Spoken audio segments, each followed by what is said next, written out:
Let's talk about anti-BDS laws, what they are, why they're dangerous, and how we stop them.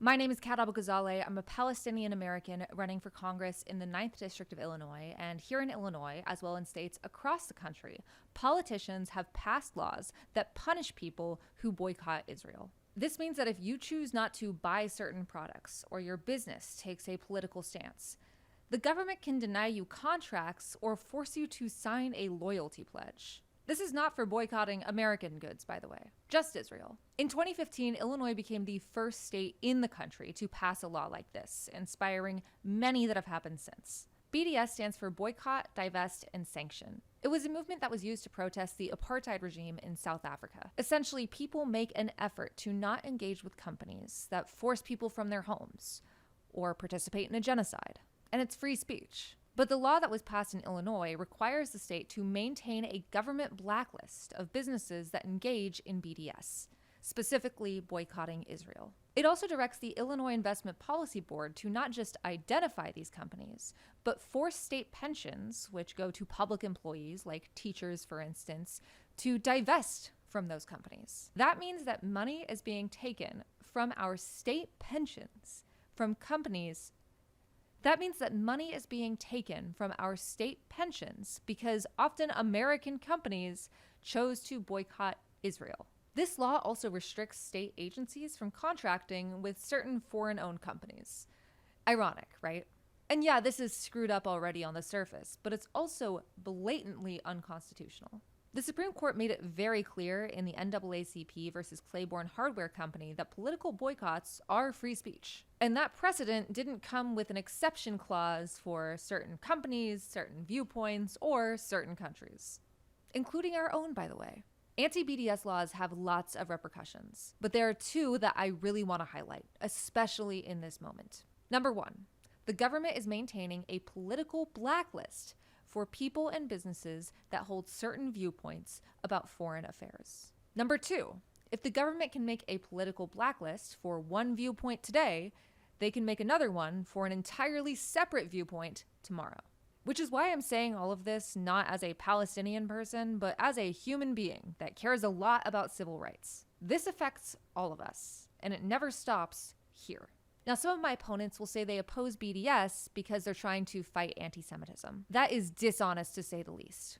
Anti-Semitism is very dangerous and very real. It is the root of the Great Replacement theory, which is also the foundation of the Republican Party ideology, and also inspired pretty much every mass shooting of the 21st century. But suppressing constitutional rights doesn't fight hate. And conflating criticism of a government with a very real hatred of a certain people weakens the actual fight against anti-Semitism. I'm one of 3 viable candidates in my race, and 2 of them oppose BDS, and they'd likely bring this to the federal level as well. Daniel Biss went as far as dropping his gubernatorial running mate over support of BDS, and as recently as last year, he indicated that he supports anti-BDS measures, including maybe at the federal government. Daniel believes BDS is a tactic that has at times been used to advance anti-Semitic ideology, and it moves us further away from a peaceful solution. In 2015, Daniel voted for Illinois' bipartisan anti-BDS bill, which made Illinois the first state to divest its pension funds from companies that participated in the BDS movement. Weird flex.